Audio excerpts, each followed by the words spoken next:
बिस्मिल्लाहिर्रहमानिर्रहीम।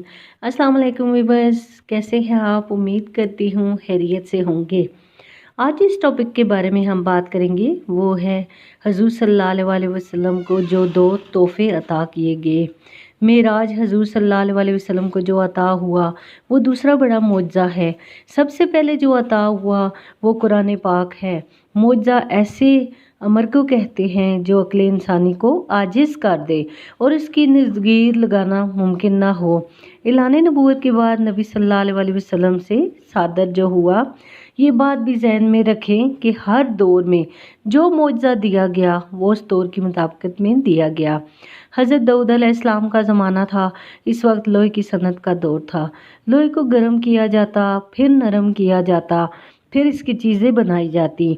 जब लोहे की सनत का काम उरूज पर था तो अल्लाह ने हज़रत दाऊद अलैहिस्सलाम को ये मौजज़ा दिया कि वो लोहे को हाथ लगाकर पकड़ते थे और वो मोम की तरह नरम हो जाता, और उसको जो मुश्किल से करना था वो उसको किसी चीज़ की शक्ल दे देते, और जब वो शक्ल दे देते तो उस वक्त देखिए हज़रत मूसा अलैहिस्सलाम का एक ज़माना था और उस वक्त जादूगरी के फ़न का ज़माना था, और फ़िरौन ने आप अलैहिस्सलाम को मुआज़ने के लिए जादूगर ही बुलाए थे। जब आपका मुआज़ना किया गया कि आप नबी हैं या ऐसे ही कोई जादूगर हैं, तो जब जादू पूरे उस दौर पे, जब जादू पूरे बागपन पे था तो अल्लाह ताला ने आपको करिश्माती असा दिया जो उस दौर के फ़ख्र को तोड़ता था।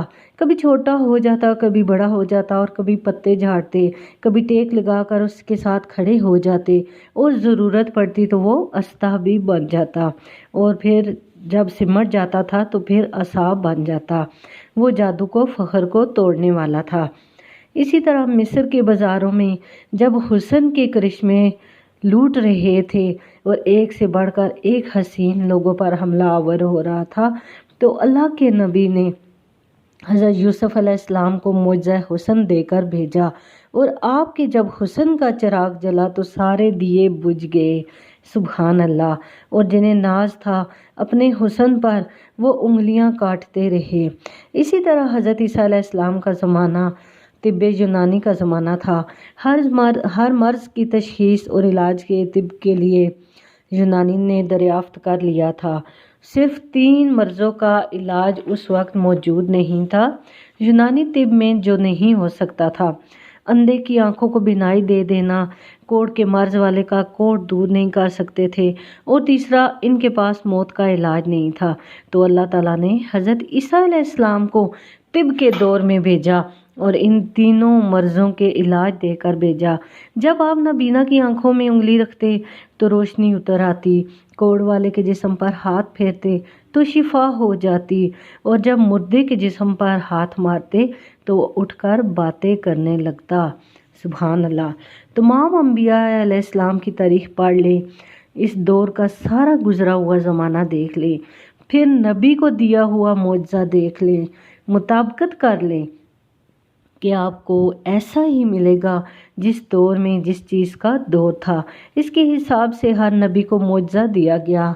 जब मेरे और आपके मौला तशरीफ़ लाए तो उस वक्त ज़बान और कलाम का उरूज था।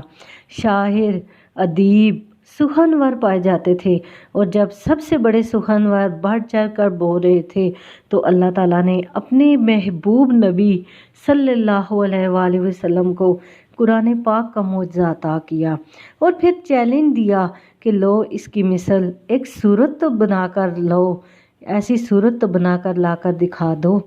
इमाम सऊदी ने लिखा है कि अगर कुरान पाक का मुकाबला लाया जाना मुमकिन होता तो बदर और ओहद की लड़ाइयाँ ना होती।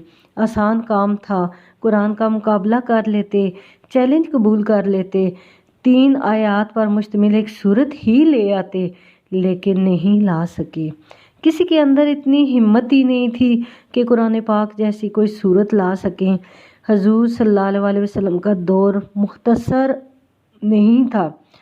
बाकी सारे नबियों के दौर थोड़े थोड़े जो गुज़रे हैं वो सारे मुख्तसर थे, लेकिन ये आप प्यारे व्यूअर्स ये याद रखें कि हमारे नबी का दौर मुख्तसर नहीं था।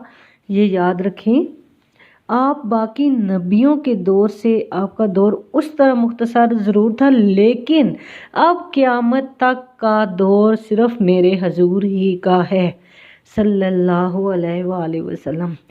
صرف ایک مختلف زبانوں اور کلاموں کا عروج ہی نہیں پانا تھا انہوں نے، اللہ تعالیٰ نے اپنے نبی کو بہت سے معجزات بھی عطا کیے۔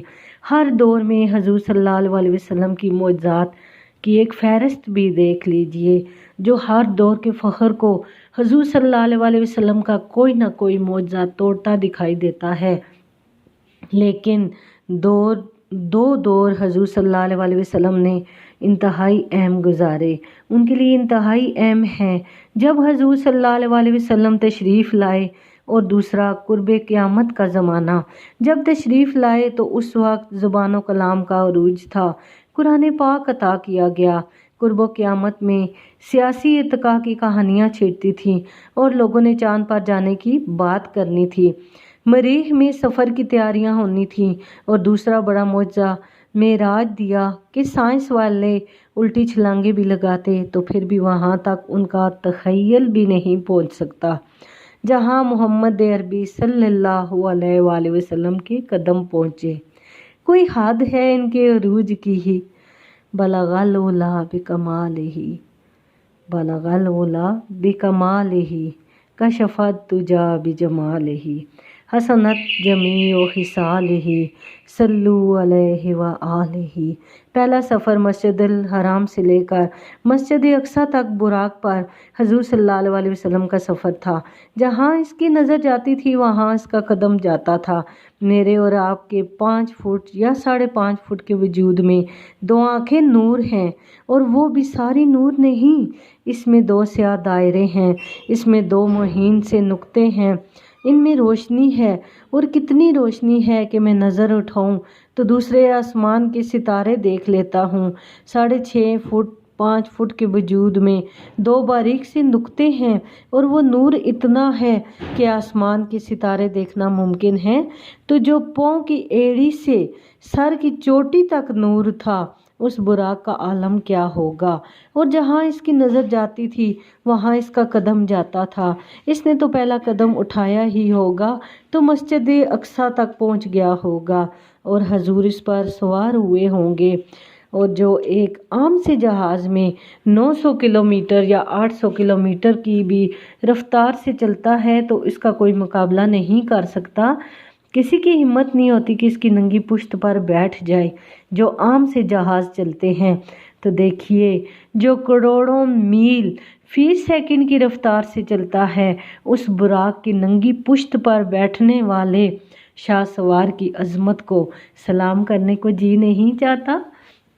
میرے نبی پاک صلی اللہ علیہ وسلم جو معراج کا تحفہ لے کے آئے، ان تحفوں پر اور ان کی گزاری ہوئی زندگی پر اللہ تعالیٰ ہمیں بھی عمل کرنے کی توفیق عطا فرمائے۔ اللہ تعالیٰ مجھے آپ کو سچا اور پکا عاشق رسول بنائے۔ اس کے ساتھ ہی مجھے اجازت دیجیے، اپنا بہت زیادہ خیال رکھیے گا۔ فی امان اللہ۔